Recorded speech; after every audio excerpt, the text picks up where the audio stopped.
하나님의 주권을 신뢰하며 묻는 자리로 나아가라. 우리가 이 세상을 살아가다 보면은 이해할 수 없는 일들이 너무 많이 벌어지는 것 같습니다. 아무리 이해하려고 해도 우리의 머리로 이 상황이 해석이 안 되고 납득이 안 되고, 그러다 보면 하나님 앞에 감사보다는 원망이 나오고 불평이 나오고 우리의 영혼이 지칠 때가 참 많죠. 우리 지난주 주일날 말씀 줄만 놓지 마라 말씀을 받으면서 윌리엄 보든에 대해서 우리가 함께 살펴봤습니다. 미국의 참 귀한 청년이었죠. 어떻게 보면 수많은 재산을 상속받아서 편안하게 인생을 살아갈 수 있는 그런 청년이었습니다. 그런데 그 수십조나 되는 재산을 다 포기하고 자기의 젊음을 들여 선교사로 어떻게 보면 헌신을 했죠. 그래서 주님을 위해서 내가 내 삶을 바치겠노라. 자, 그렇다면 이제 우리가 생각을 이렇게 할 수 있지 않습니까? 정말로 저 젊은이가 주님의 영광을 위해 자기 한평생을 드리겠다? 그러면 하나님의 입장에서 너무 이쁘고 기특하잖아요. 그렇다면 그의 인생이, 남은 생이 선교하지만 그 가운데 하나님 복 주시고 넘치는 복을 받아도 남아야 되는 인생 아닙니까? 그리고 선교 사역을 한다. 그럼 그 선교 사역지에 엄청난 붕의 역사가 일어나고 뒤집어지고 병든 자들이 낫고 막 심지어 막 난리가 나고 중국과 아랍과 막 여러 나라들이 뒤집어지고, 그게 우리가 생각하는 방식 아닌가요? 그죠? 그런데 우리가 지난주 말씀을 통해서 알다시피 그는 25세 너무나 젊은 나이에 요절한 겁니다. 어떻게 보면은 척수막염으로 인해서 결혼도 못했어요. 자녀도 없어요. 가정도 없어요. 뭐 어떻게 인생을 즐기거나 누려보지 못했어요. 그냥 갑자기 25살의 젊은 나이에 가버린 겁니다. 세상을 떠난 겁니다. 그러니까 인간적인 눈으로 봤을 때는 제가 주일날 말씀은 안 드렸지만 가장 실패한 인생 같이 보인다 이 말이에요. 가장 비참한 인생, 어리석어 보이는 인생, 이게 뭐냐? 하나님 앞에 우리가 질문이 나옵니다. 하나님, 왜 이렇게 헌신하고 주를 위해 살겠노라고 결단하고 그렇게 선교하고 언어를 배우다가 주님이 갑자기 왜 데려가셨어요? 도대체 왜 이런 이해 안 되는 상황을 허락하셨어요? 이런 질문을 하죠. 또 우리가 또 너무 잘 아는 짐 엘리엇 선교사님도 마찬가지고, 에콰도르의 아우카 부족에게 복음을 전하기 위해서 5년간 친구들 4명 선교사님과 같이 준비하고 경비행기에서 내리자마자 창에 찔려 죽고 도끼에 찍혀 죽었던 그 짐 엘리엇 선교사님, 그리고 그의 4명의 친구들,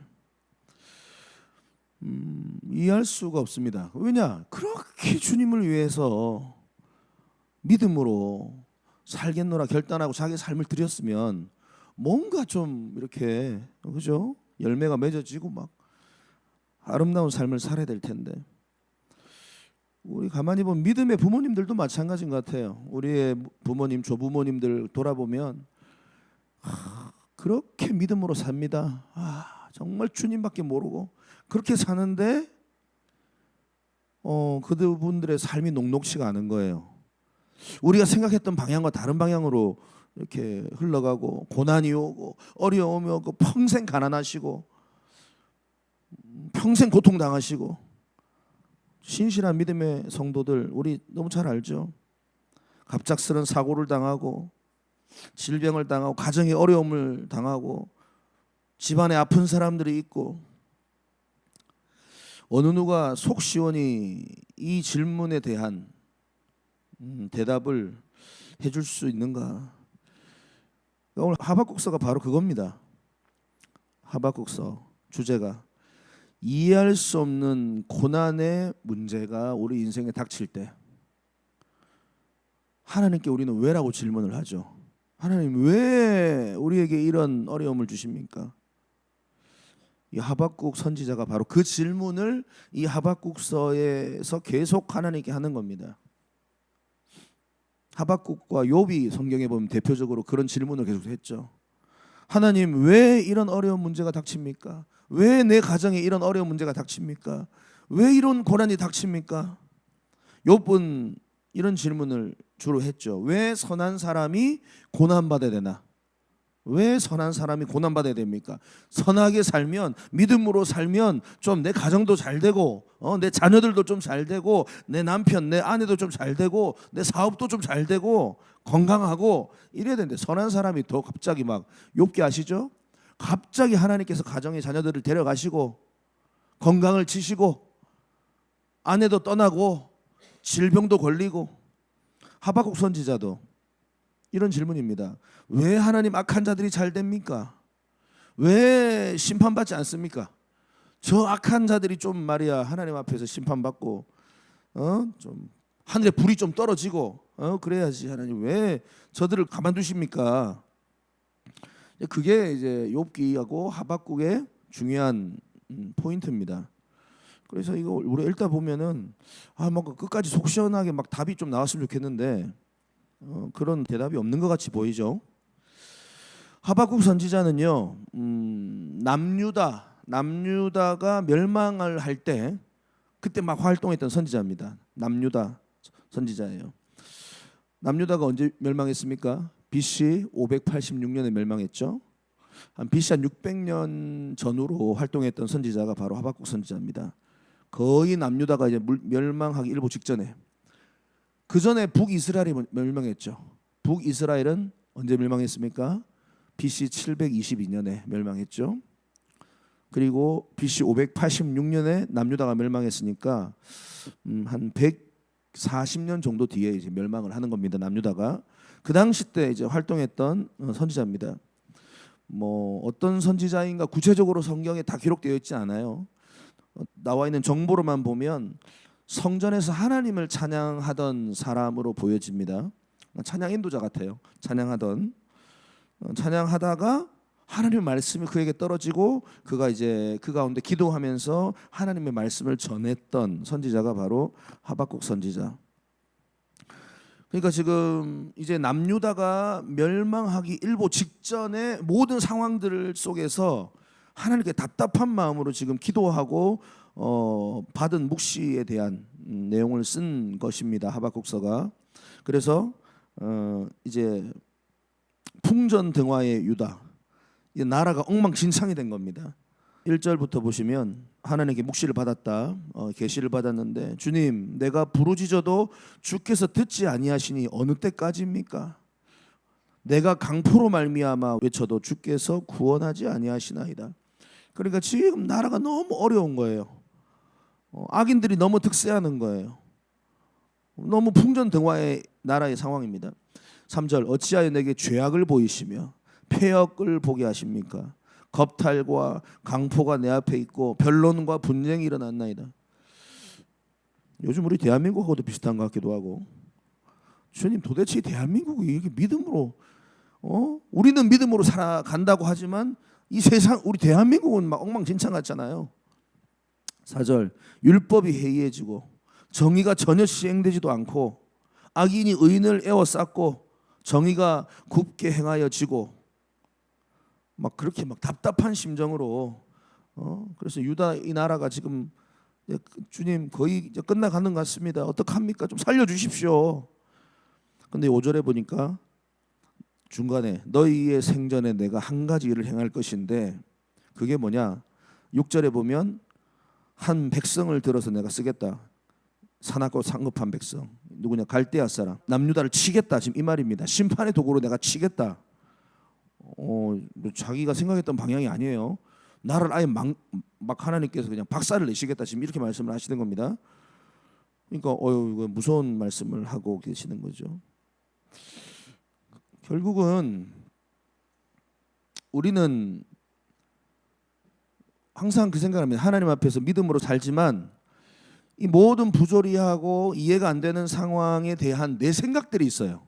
내 기대가 있어요. 이렇게 좀 이게 진행이 되면 좋겠다. 우리 가정에 지금 배우자가 뭐 이런 문제 가운데 있다. 그럼 요렇게 하나님께서 좀 해주시면 좋겠고, 그냥 한번 그냥 확 그냥 해주시면 좋겠습니다. 자기의 생각과 자기의 방법 다 있어요. 하나님 우리 자녀들도 좀 이렇게 하면 좋겠고, 좀 한국 교회도 좀 이렇게 하면 좋겠고, 특별히 악인에 대해서는 하나님 저 악인들 좀 하늘에 벼락이 떨어져서 저 악이 좀 박살이 좀 나면 좋겠고, 정의가 구현됐으면 좋겠고, 그렇게 이 상황이 좀 해결이 되면 좋겠다라고 우리는 생각을 많이 합니다. 그런데 가만히 보면 하나님의 일하시는 방법과 우리의 기대하고 항상 거의 다른 것 같아요. 거의 100에 99는 다 다른 것 같아요. 사랑하는 성도 여러분, 우리가 알아야 될 건 뭐냐면 하나님의 방법을, 하나님의 일하시는 방법을 우리가 다 이해하려고 하면 안 된다는 것입니다. 하박국도 처음에 이해하려고 하니까 짜증이 난 겁니다. 이해하려고 한다는 그 자체가, 내 생각대로 하나님이 좀 움직여 주셨으면 좋겠다라고 생각하는 자체가 교만이에요. 교만. 자기가 하나님보다 더 앞서려고 하는 거, 그건 어리석은 겁니다. 하나님께서 우리에게 허락하신 곳까지만 우리는 가고, 거기까지만 이해하고, 그 이상은 뭐냐? 여러분, 이것은 중요한 우리의 믿음의 자세입니다. 신실하신 하나님을 믿어야 돼요. 이게 제일 오늘 이 말씀의 중요한 포인트입니다. 내가 지금 이해가 당장 안 돼요. 내가 믿음으로 살았는데 왜 우리 가정에 이런 어려움이 있는지, 내가 그렇게 눈물로 기도하는데 왜 내 상황은 변하지 않는지, 도대체 저 악인은 왜 저렇게 악행을 저질러 놓고도 이렇게 아무 일 없이 잘 살고 있는 것처럼 보이는지. 근데 여러분, 그때마다 이 생각하셔야 돼요. 하나님은 선하시다. 우리 하나님은 신실하시다. 우리 하나님은 선하시. 시편에 다윗이 계속 고백합니다. 상황이 이해가 안 돼요. 지금 이 사울 왕이 왜 지금 안 죽고 저렇게 펄펄 뛰면서 나를 죽이려고 하는지, 지금 내 상황이 왜 이렇게 자꾸 꼬이는 것처럼 보이는지. 그런데 사랑하는 성도 여러분, 기억하십시오. 우리 하나님은 선하신 분, God is good. 선하시다는 말은 언제나 나에게 좋은 걸 주신다 이 말이에요. 지금은 내가 하나님 이거 받기 싫어요 생각해도 돌아보면 하나님이 그때 제일 좋은 상황과 제일 좋은 길로 우리를 인도하셨으면 우리는 결국 고백하잖아요. 예. 저도 돌아보면은 분명히 하나님께서, 하나님 저 악인들을 박살내 주시고 하늘에 벼락을 내려 주시고, 내 인생 가운데 이렇게 어려움을 줬던 저 인간들 하나님 저렇게 해주시고, 그런데 그렇게 안 해주시더라고. 그런데 돌아보면 하나님께서 왜 안 그러셨는가? 이제야 조금씩. 근데 그거는 시간이 지나가야 봐야지 알아. 내가 믿고 또 의지하면 내 모든 형편 잘 아는 주님. 그러니까 자꾸 우리 머릿속에 하나님을 가두려고 하는 교만을 좀 내려놓으신 은혜가 있기를 바랍니다. 그러니까 이해가 안 돼도 그때 고백한 하나님은 신실하십니다. 하나님은 선하십니다. 하나님은 언제나 내 인생에 선하신 분이셨습니다. 그게 다윗이 광야 학교에서 고백했던 거예요. 여호와는 나의 목자시니 내가 부족함이 없으리로다. 뭐 진짜 부족함이 없어서 그랬을까요? 굶어 죽어도 그때는 부족함이 없는 거예요. 죽은 자도 살리시는 하나님을 내가 믿는. 그러니까 아브라함이 자기의 아들 이삭을 죽이려고 했던 거죠. 그 곤충학자인 찰스 코우만의 스토리가 여러분 잘 아실 겁니다. 번데기가 나방이 되어지는 그 과정, 번데기 이제 그 탈피하고 이제 나방이 되려고 하는데, 자기가 곤충학자로서 연구를 하는데, 얘가 이제 번데기 이제 탈피하고 나오려고 하는데 구멍이 너무 작으니까 얘가 나오는 게 너무 힘든 거예요. 막 온몸을 몸부림치면서 이렇게 나오려고 하는데 안 나와 잘. 그래가지고 자기가 안쓰러워가지고 가위로 그 껍질을 좀 잘라준 겁니다. 그랬더니 얘가 너무 쉽게 툭 튀어나온 거예요. 나방이 돼가지고 날갯짓을 이렇게 하는데 이상하게 힘을 못 내는 거예요. 그리고 얼마 뒤에 곧 죽어버린 겁니다. 찰스 코우만. 그럼 뭘 얘기하는 것 같아요? 지금 내 생각에는 지금 얘가 이 껍질을 벗고 나오는데 내가 조금만 도와주면은 얘가 나와가지고 잘 날 수 있을 것 같아. 그건 제 생각이잖아요. 우리의 생각이잖아요. 근데 하나님의 뜻은 그게 아니다 이 말이에요. 결국은 하나님의 그 큰 뜻을 우리는 다 이해 못합니다. 여러분, 내 가정에 지금 도저히 안 되는 상황이 있잖아요. 내 건강, 또 내 자녀, 또 내 배우자, 또 내 모든 상황, 직장, 뭐 다. 사랑하는 성도 여러분, 내 뜻이 결코 하나님의 뜻보다 앞서지 않기를 주님의 이름으로 축복합니다. 그럼 뭐냐? 신실하신 하나님을 믿고 기다리는 겁니다. 그러니까 이것이 결국 우리 신앙의 싸움이에요. 기다리는 거예요. 다윗이 기다린 겁니다. 사울 왕을 죽일 수 있었지만 기다린 겁니다. 얼마든지 죽일 수 있었다 이 말이에요. 그런데 아니야. 하나님께 기름 부음 받은 종이지, 하나님께서 기뻐하시지 않는 길이지, 옆에 있는 주변의 사람들은 자꾸 죽이라잖아요. 하나님의 뜻이라고. 근데 기다리는 거예요. 하박국의 결론이 뭔지 아세요? 하박국서의 결론은 하박국 3장 17절 18절, 우리가 너무 잘 아는 말씀입니다. 하박국 선지자 이렇게 결론을 내리면서 기도하면서 말씀을 마칩니다.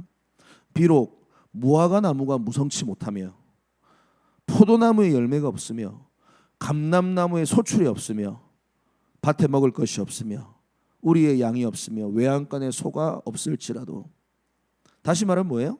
무화과 나무가 무성하지 못하고 포도나무 열매가, 자기가 놀아서 그런 게 아니에요. 열심히 노동했어요. 무화과 나무 열매를 위하여, 포도나무 열매를 위하여, 감람나무 소출을 위하여, 우리의 양을 위하여 열심히 노력을 하고 했는데 궁극적으로 아무것도 없어. 그럼 이해가 됩니까? 왜 하나님 나 이렇게 수고하고 있었는데 열매가 맺어져야 되는 거 아닙니까? 하나님 그럴 수가 있습니까? 할 수 있는데 18절, 하박국 3장 18절, 나는 여호와로 말미암아 즐거워하며 나는 구원의 하나님으로 인하여 기뻐하리로다. 우리의 기쁨의 근원이 소출이 아니라, 열매가 아니라 구원의 하나님, 살아계신 하나님, 신실하신 하나님, 그 하나님이 나의 아버지가 되시기 때문에 나는 기뻐하리로다. 그게 하박국서의 결론입니다. 사랑하는 성도 여러분, 저는 여러분들에게, 우리 모든 미라클 교회 성도님들에게, 저에게 이 믿음이 있기를 바랍니다. 지금 당장 이해가 안 될 수 있어요. 지금 당장 내 뜻대로 하나님이 안 움직이시는 것 같아요. 너무 더뎌요. 악인이 막 자꾸 득세하는 것 같아요. 내 상황이 풀어지지 않는 것 같아요. 하나님 도대체 어디 계십니까? 답 좀 해주세요. 그러나 사랑하는 성도 여러분, 우리 하나님은 신실하시고 우리 하나님은 좋으신 분이시기 때문에 하나님의 때를 기다리시기를 바랍니다. 다윗처럼 기다리다 보면 어떤 일이 벌어지냐면 우리가 바뀌어요. 우리가 예수 그리스도의 모습으로 바뀌어요. 우리의 입술이, 우리의 생각이, 우리의 말이, 우리의 모든 모습이 예수님을 닮아가는 거예요. 주님은 그걸 꿈꾸시는 겁니다. 부조리한 세상을 향해 더 이상 불평, 불만, 손가락질하지 마시고, 이해가 안 돼도 그때도 그렇지, 우리 주님은 선하시지, 여호와는 나의 목자가 되시지, 내가 부족함이 없지, 그래, 나는 주님을 기다려. 하나님의 때에 하나님의 방법으로 일하실 걸 난 기다려. 사랑하는 성도 여러분, 이런 믿음이 오늘 저와 여러분들의 길을 주님의 이름으로 축복합니다.